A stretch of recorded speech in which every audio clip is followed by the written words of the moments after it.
నమస్కారం. భారతీయ పురాణాలపై ఆసక్తి ఉన్న ప్రతి ఒక్కరికీ స్వాగతం. ఈరోజు మనం ఒక అద్భుతమైన ప్రయాణం చేయబోతున్నాం. మరణం లేని, యుగయుగాల నుండి మనతో ఉన్న పురాణ పురుషులు, భారతీయ అమరుల గురించి తెలుసుకోబోతున్నాం. వీరు కేవలం కథల పాత్రలే కాదు, ధర్మానికి, జ్ఞానానికి మరియు నిరంతర ఆశకు ప్రతీకలు. మరణాన్ని జయించిన ఈ దివ్యశక్తులు ఎవరు? వారి కథలేంటి? పదండి తెలుసుకుందాం. భారతీయ పురాణాలలో అత్యంత ప్రసిద్ధి చెందిన అమరులను చిరంజీవులు అని పిలుస్తారు. వీరు 7 లేదా 8 మంది అని సాధారణంగా చెబుతారు. వీరు కొన్ని ప్రత్యేక కారణాల వల్ల అమరత్వం పొందారు. కొందరు దీర్ఘకాలం జీవించే వరాన్ని పొందారు, మరికొందరు శాప ఫలితంగా భూమిపై చిరకాలం ఉండవలసి వచ్చింది. అశ్వత్థామ ద్రోణాచార్యుడు కుమారుడు, మహాభారత యుద్ధంలో పాల్గొన్న గొప్ప యోధుడు. పాండవుల 5 కుమారులను వధించినందుకు శ్రీకృష్ణుడు అశ్వత్థామను శపించాడు. అతడి నుదిటిపై ఉన్న మణిని తీసివేసి, శరీరంపై చీము నెత్తురుతో బాధాకరమైన జీవితాన్ని గడుపుతూ 1000 సంవత్సరాలు జీవిస్తాడని శపించాడు. ఈ శాపంతో అశ్వత్థామ ఇప్పటికీ భూమిపై తిరుగుతున్నాడని నమ్ముతారు. మహాబలి చక్రవర్తి మహాబలి చిరంజీవులలో ఒకరు. తన దానగుణానికి, త్యాగానికి ప్రసిద్ధి చెందిన మహాబలి వామనావతారంలో విష్ణువుకు తన సర్వస్వాన్ని దానం చేశాడు. అతని త్యాగానికి మెచ్చిన విష్ణువు అతనికి పాతాళలోకంలో స్థానం కల్పించి, కలియుగంలో ఇంద్రుడిగా మారుతాడని మరియు ప్రతి సంవత్సరం ఓణం పండుగ నాడు భూమికి తిరిగి వచ్చి తన ప్రజలను చూసే వరమిచ్చాడు. వ్యాసమహర్షి వేదాలను విభజించి మహాభారతాన్ని రచించిన గొప్ప ఋషి వ్యాసుడు. జ్ఞానానికి, సాహిత్యానికి ప్రతీక. వేదాల కాలం నుండి యుగాంతం వరకు అనేక సంఘటనలకు సాక్షిగా ఉన్నాడు. అతని జ్ఞానం, దీర్ఘాయుష్షు అద్భుతం. హనుమంతుడు రామాయణంలో శ్రీరాముడికి అత్యంత ప్రియమైన భక్తుడు, వాయుదేవుడి పుత్రుడు. తన నిస్వార్థ సేవకు, భక్తికి, పరాక్రమానికి హనుమంతుడు అమరత్వం పొందాడు. శిరస్సున ఆంజనేయస్వామి ఉన్నంతకాలం రామనామం జపించాలని, ధర్మాన్ని రక్షించాలని వరం పొందాడు. రామాయణం ముగిసిన తర్వాత కూడా హనుమంతుడు భూమిపై శ్రీరాముని నామాన్ని జపిస్తూ ఉంటాడని నమ్మకం. విభీషణుడు రావణుడి తమ్ముడైనప్పటికీ విభీషణుడు ధర్మానికి కట్టుబడి శ్రీరాముడి పక్షాన నిలిచాడు.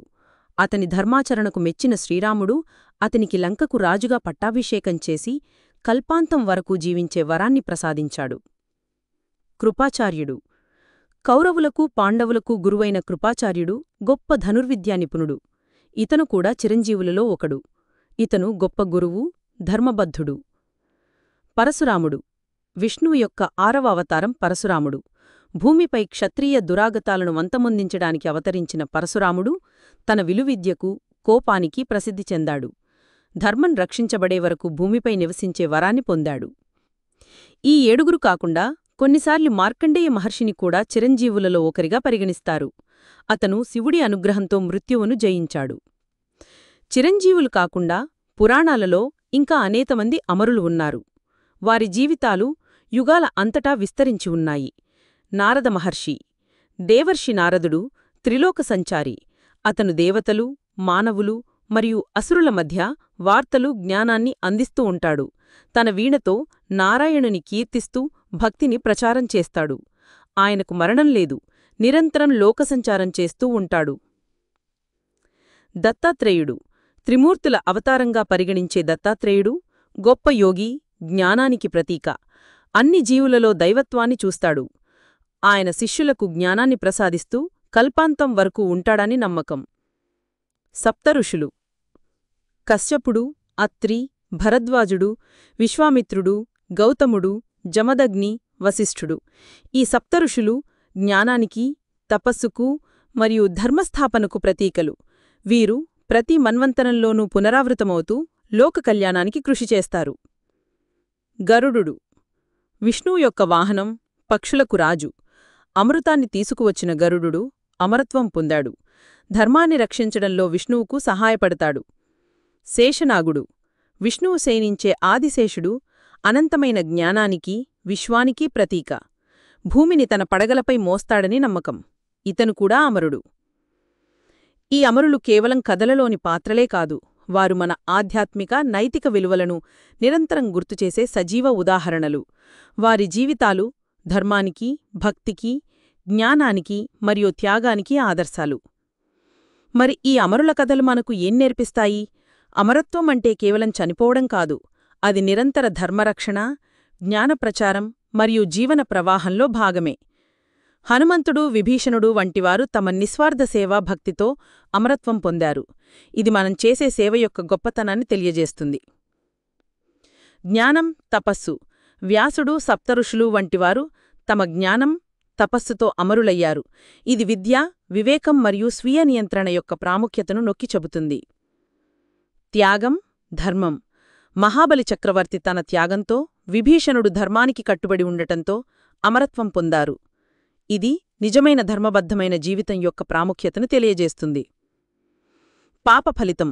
అశ్వత్థామ శాపగ్రస్తుడై అమరుడిగా మారడం పాపాలకు తగిన ఫలితం ఉంటుందని, అది దీర్ఘకాలం వెంటాడుతుందని చూపిస్తుంది. ఈ అమరులు వివిధ కారణాల వల్ల తమ అమరత్వాన్ని పొందారు, కాని వారందరూ ఒకే విషయాన్ని బోధిస్తారు: ధర్మబద్ధమైన జీవితం, నిస్వార్థ సేవ, జ్ఞానసాధన మరియు భగవంతుని పట్ల అచంచలమైన భక్తి. ఇవి మనిషిని కేవలం శారీరకంగానే కాకుండా ఆధ్యాత్మికంగా కూడా ఉన్నత స్థాయికి తీసుకెళ్తాయి. వారి కథలు తరతరాలుగా మనకు స్ఫూర్తినిస్తూనే ఉన్నాయి. భారతీయ పురాణాలు కేవలం కథల సంకలనం కాదు, అవి జీవిత సత్యాలు, నైతిక విలువలు మరియు ఆధ్యాత్మిక మార్గదర్శకాలను తెలియజేసే అద్భుతమైన గ్రంథాలు. ఈ అమరులు మన సంస్కృతిలో ఒక అంతర్భాగం. వారి ఉనికి మన ఆధ్యాత్మిక వారసత్వాన్ని మరింత సుసంపన్నం చేస్తుంది. ఈ వీడియో మీకు నచ్చిందని ఆశిస్తున్నాను.